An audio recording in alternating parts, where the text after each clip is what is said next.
Bom dia, meu nome é José Henrique Fonseca Franco. Eu sou mestrando no programa de pós-graduação em Filosofia da Universidade Federal de São João del Rei, na linha de pesquisa Metafísica e Mente. E hoje eu farei uma comunicação intitulada Uma Questão da Filosofia da Matemática. O que o uso da matemática no discurso científico nos diz?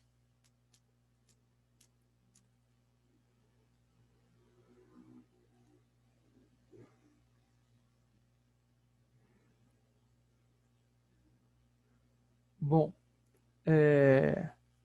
nessa apresentação nós falaremos a respeito de ontologia da matemática, mais precisamente se a utilização da linguagem da matemática na elaboração das teorias científicas pode nos dizer alguma coisa a respeito da existência dos entes matemáticos. O principal debate nesse campo de pesquisa, né, ele se dá com a elaboração de argumentação, né, a respeito do realismo ontológico ou do antirrealismo, levando em consideração a metodologia e a lógica matemática para corroborar suas posições quanto à natureza dos entes matemáticos. Diferentemente de Frege, que era um realista ontológico, Bertrand Russell ele considerava os números e as entidades matemáticas como sendo apenas ficções úteis. E ele voltava a sua atenção para uma investigação a respeito do paradoxo do círculo vicioso. Considerava que a matemática, uma vez pensada como uma totalidade e as entidades matemáticas como membros, deveríamos tomar cuidado a respeito de como esses membros se relacionam com a totalidade, né? Então, como o Shapiro coloca, né, que o Bertrand Russell considerava, nenhuma totalidade pode conter membros definíveis somente em termos dessa totalidade, ou membros que envolvam, né, ou pressupõem essa totalidade, né? Nenhuma totalidade pode conter membros definíveis somente em termos de totalidade, ou membros que envolvem ou pressupõem essa totalidade. O problema do Russell era justamente não cair na chamada impredicatividade. Assim, o Russell ele considera 3 requisitos que devem ser atendidos, né? Nenhuma totalidade pode conter membros definíveis só em termos dessa totalidade. Nenhuma totalidade pode conter membros que envolvam essa totalidade. E nenhuma totalidade pode conter membros que pressupõem essa totalidade. Quem se opunha a essa visão ontológica do Russell foi o matemático e lógico e filósofo Kurt Gödel. Gödel ele abalou fortemente, né, o projeto logicista de Russell e também os intentos formalistas de Hilbert, né, com seus teoremas de incompletude, né? E quanto à ontologia, o Gödel ele discordava do antirrealismo ontológico, né? E defendia que os entes matemáticos eles possuem, né, uma existência independente da mente dos matemáticos ou da linguagem matemática, né? O que permitiria, assim, desvencilhar de construções impredicativas, como nós veremos a seguir, né? Em uma ontologia desse tipo, né, a impredicatividade ela não vai ser um problema.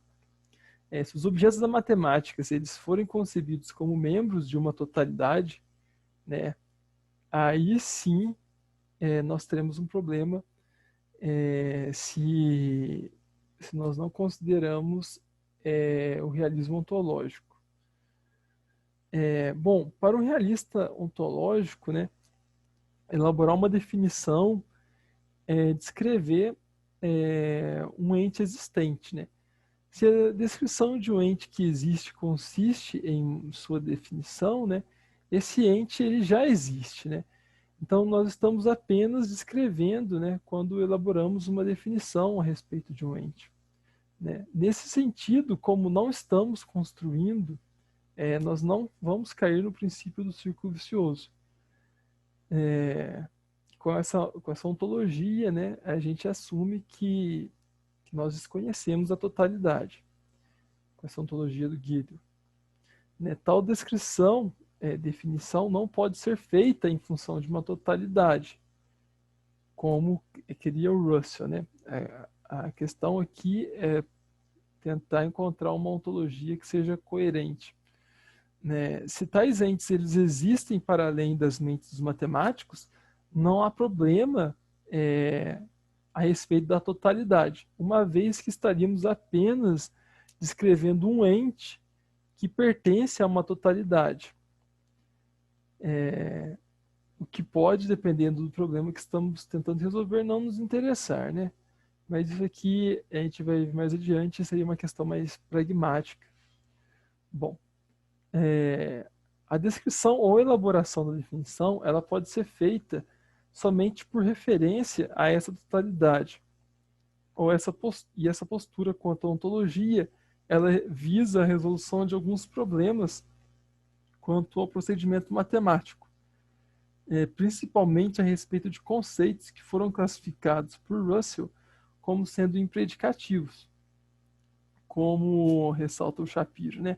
Para um realista em ontologia, uma definição não é uma receita para criar um objeto, mas apenas um método para descrever ou indicar uma entidade já existente.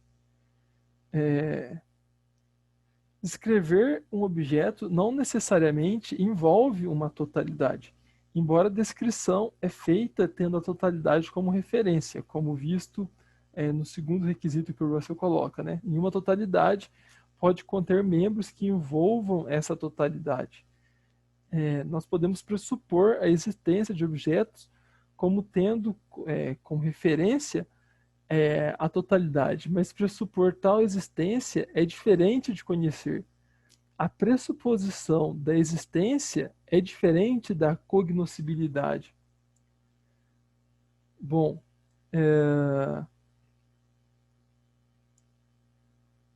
para Gödel, né, a matemática ela diz respeito a um aspecto objetivo da realidade e contraria nesse ponto, né, a ontologia kantiana, embora ele fosse simpático com algumas noções de intuição que são próximas a elaboradas por Kant. O Gödel ele considerava que há uma objetividade na matemática que vai para além da nossa intuição, né? E isso é o que permite, né, com que elaboremos a linguagem e que descrevemos a realidade de maneira matemática, né? Ou seja, a linguagem matemática ela versa sobre um aspecto objetivo da realidade, segundo Gödel. E o mesmo se processa para a física, né?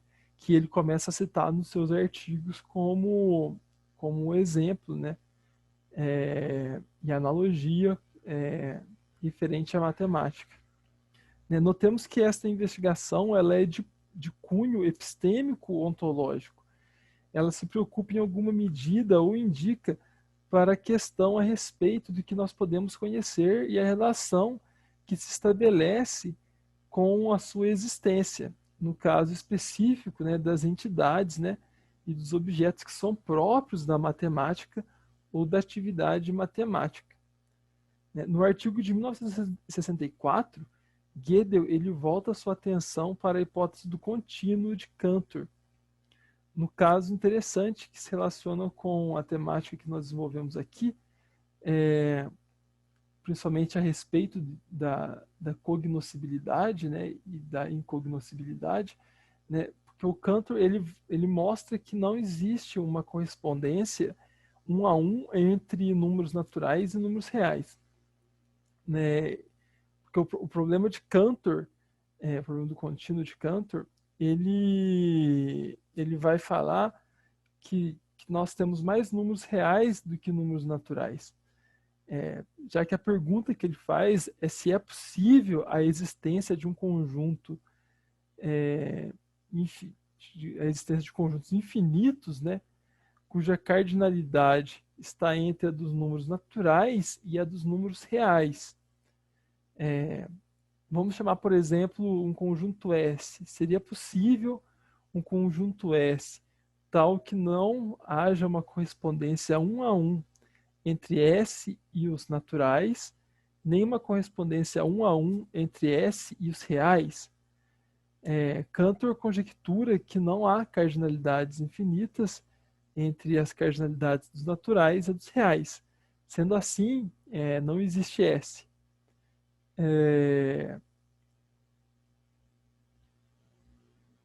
Bom, na hipótese generalizada do contínuo, né, é dito que em um conjunto S não há cardinal maior do que S e menor do que o conjunto potência de S. Ou seja, há cardinal menor do que o conjunto dos subconjuntos de S.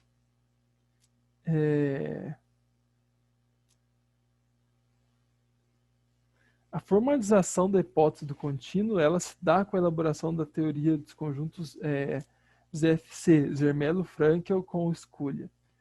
No artigo de 1938, Gödel discorre que se ZFC ele é consistente, então ZFC com escolha, né, Zermelo-Frankel com escolha, né, ZFC, com a hipótese do contínuo também é consistente. Ou seja, não é possível refutar a hipótese do contínuo em ZFC, a menos que ZFC seja inconsistente. Bom, essas considerações a respeito da lógica matemática, ou da linguagem matemática, elas aparecem num debate mais contemporâneo na corrente de pensamento chamada estruturalismo. Que, no entanto, nós não iremos abarcar aqui com a comunicação, mas falaremos de aspectos mais voltados quanto à aplicabilidade da matemática. Bom, para Quine, né, se uma proposição da matemática ela é dotada de sentido, ela diz respeito do mundo. Né? A teoria da teia de crenças de Quine questiona o papel central que os positivistas lógicos atribuíam à analiticidade e argumenta que o conhecimento da linguagem é um conhecimento inserido no mundo. Quine reluta em aceitar o realismo ontológico matemático, mas também discorda do nominalista que nega a existência dos objetos matemáticos. Segundo Putnam, as necessidades teóricas e metodológicas da física elas acabam constituindo um argumento a favor do realismo ontológico matemático. O mundo físico, observado através da experiência, ele delimita a aplicação da matemática na teoria física, assim como ele diz algo a respeito de sua própria estrutura, ou seja, do mundo. A matemática aplicada na elaboração de teorias físicas diz respeito da constituição do mundo. E essa é passível de ser modelada através da matemática, ou seja, descrita através da linguagem matemática. Vejamos, por exemplo, a lei de gravitação universal. Nós temos um corpo com massa A e outro com massa B, respectivamente MA e MB, que se atraem devido a essa lei de gravitação universal, né? E que a força de atração entre elas, né, é inversamente proporcional ao quadrado da distância.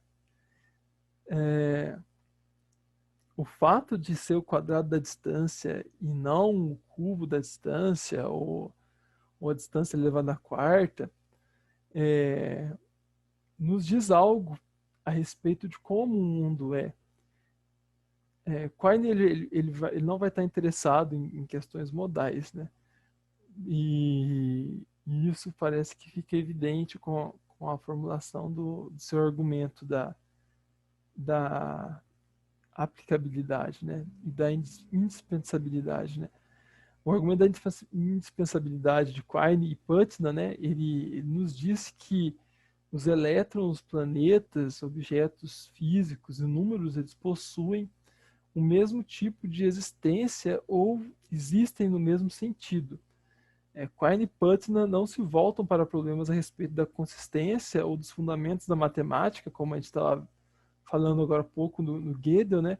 Mas sim, o que o Quine está interessado, né, é o que se pode deduzir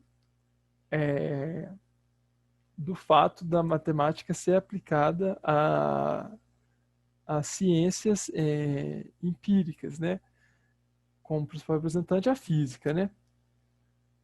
Bom, ele está interessado no fato do mundo poder ser descrito pela matemática, né? Para Quine, a ciência ela é feita sobre a necessidade.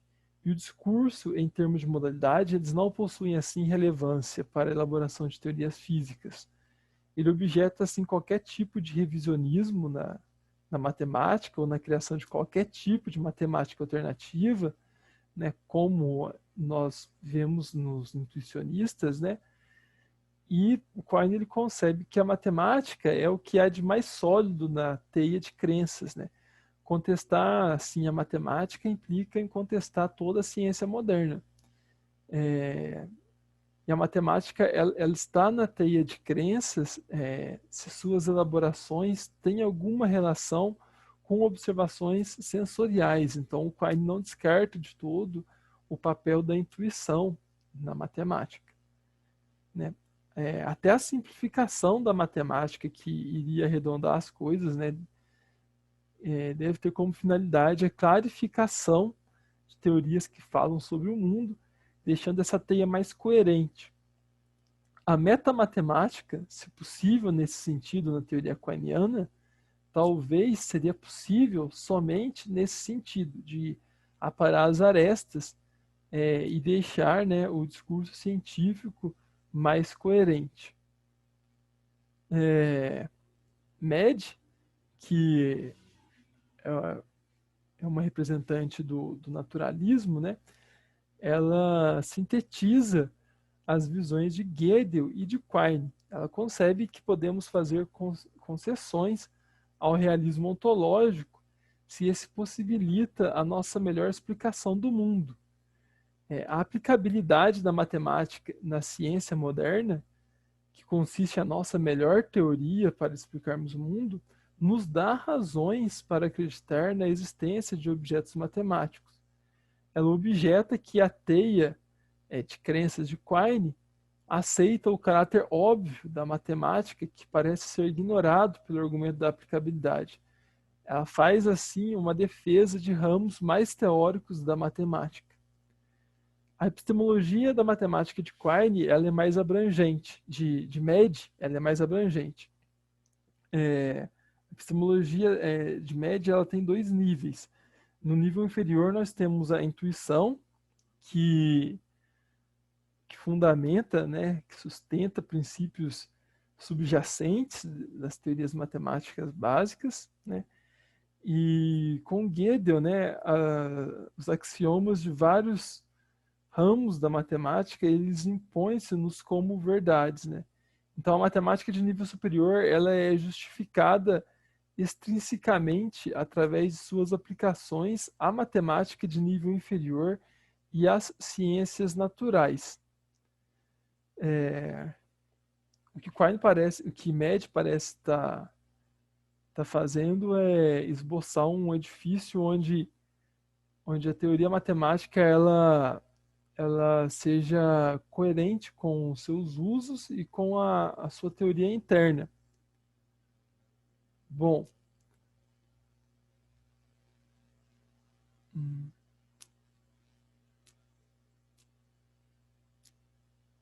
mas então qual que seria a solução para esse impasse, né? Uma vez que assumir o realismo ontológico nos pega um problema epistêmico de difícil solução, né? Balaguer compreende que a falta de matéria de natureza epistêmica, né, pode nos conduzir a uma resposta a respeito da existência ontológica dos números. Mas acabo concedendo que esse dilema ele deve ser superado, né? Porque senão nós permaneceremos nessa antinomia, né? Bom, o Balaguer ele vai teorizar um platonismo forte e vai falar que se há uma teoria logicamente possível gama, essa teoria ela fala a respeito de uma classe de objetos C, tal que gama é verdadeira a respeito de C. Esse seria o realismo ontológico defensável, segundo Balaguer. A teoria gama é uma descrição de C, ou seja, gama descreve uma porção do universo matemático. Afirmar que gama é verdadeira, não significa dizer que os objetos que gama descrevem necessariamente existem, ainda que a elaboração de gama não seja possível sem algum compromisso ontológico. Para Balaguer, o que o Balaguer quer dizer é que para afirmarmos a verdade a respeito da matemática, não é necessário um nexo causal em relação aos objetos que são próprios da matemática, tais como números, conjuntos, funções, etc. Segundo o platonismo forte, a possibilidade de elaboração de gama corrobora para que o conhecimento a respeito de gama seja verdadeiro. Balaguer consegue assim não se embrenhar numa descrição a respeito da causalidade epistêmica e oferecer uma solução razoável. A possibilidade de gama não exige contato com os objetos que gama enuncia, assim como o simples fato de que o matemático raciocina dentro de gama é suficiente. Essa proposta ela é coerente com o formalismo de Hilbert. E percebemos também que a afinidade com o projeto hilbertiano vai se tornando cada vez mais evidente quando Balaguer identifica possibilidade com consistência. Lembrando que no projeto formalista hilbertiano, a consistência implicava a existência. Hilbert, em seus intentos formalistas, ele identificava a existência como sendo definida por um conjunto de axiomas. E se o conteúdo que se segue desses axiomas são verdadeiros. Ou seja, a existência ela é identificada com a verdade que é enunciada. Nessa linha de raciocínio, os axiomas arbitrariamente dados eles não podem contradizer-se com suas consequências. No entanto, Balaguer ele compreende que o matemático, ao dizer que sua teoria é verdadeira, ele não está meramente afirmando que esta é consistente. Para o formalista, é irrelevante o platonismo no desempenho da atividade matemática, ainda que possamos observar algumas aproximações entre estas duas correntes de pensamento. O ponto de convergência entre o platonista forte de Balaguer e o formalista é a consistência. Há, no entanto, o perigo da circularidade, pois ambos os programas reduzem a existência da matemática à sua consistência, e a consistência é uma noção matemática. Se ocorre tal circularidade, a defesa de Hilbert de uma meta-matemática se mostra interessante, pois se a existência matemática e sua consistência formam um círculo vicioso, não podemos afirmar a respeito de sua consistência, não podemos afirmar a respeito de sua existência de dentro de seus sistemas formais. Tal qual nos é explicitado no segundo teorema de incompletude de Gödel,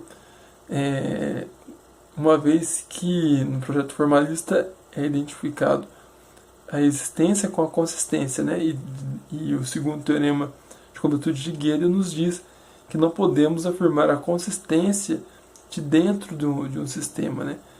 Nós ficamos assim então com o ônus, que as proposições da matemática seriam vazias, e a metamatemática poderia ser nesse sentido uma interessante solução. Para Balaguer, a noção primitiva de consistência é uma propriedade de coleções de frases, tal como em português, em francês ou em grego, como o Shapiro vai ressaltar. Essa noção de consistência ela é anterior à noção dedutiva e à noção semântica de compatibilidade. Ainda segundo o Shapiro, falando a respeito da teoria de Balaguer, a consistência dedutiva e a derivabilidade proporcionam de alguma maneira informação sobre a extensão da noção primitiva de consistência. A noção primitiva de Balaguer ela não pode de todo ser uma noção matemática. E agora paro de citar Shapiro. Então, tendo uma teoria formal satisfazível, sua tradução para o português ela é consistente. Se uma teoria é realmente consistente, seria impossível derivar contradições de suas formalizações. Seguindo esse conceito de consistência como uma noção primitiva, né, evitaria em algum grau esse problema da circularidade, né? Mas, e parece não contradizer os teoremas de incompletude de Gödel, em especial o segundo. No entanto, as noções de consistência em Balaguer e em Gödel sejam distintas. Balaguer considera que o argumento de aplicabilidade de Quine e Putnam é o que melhor pode objetar o nominalismo a respeito da matemática. A matemática ela é considerada, então, como uma ferramenta, um instrumento teórico ou uma estrutura descritiva na elaboração das teorias a respeito do mundo físico. Usamos a matemática para descrever um universo não matemático, enfim, descrever o universo. Se o mundo físico fosse diferente da maneira como a física conhece, se o mundo físico fosse diferente da maneira como a física conhecida o descreve, simplesmente haveria outra física para descrever esse outro mundo. A matemática seguiria sendo, então, apenas uma ferramenta útil na elaboração da teoria física. A física não é evidência a respeito da existência dos objetos matemáticos. Cabe, então, perguntarmos o que há de errado em descrever a realidade através de entidades que não existem, uma vez que não temos maneiras alguma de determinar a respeito da existência dos objetos matemáticos. Então, o pragmatismo de Quine e Putnam, presente no argumento da indispensabilidade e as consequências do pensamento de Balaguer, se mostram como boas diretrizes para o debate ontológico e epistêmico da matemática. Bom dia, essa foi a minha apresentação. Obrigado pela atenção.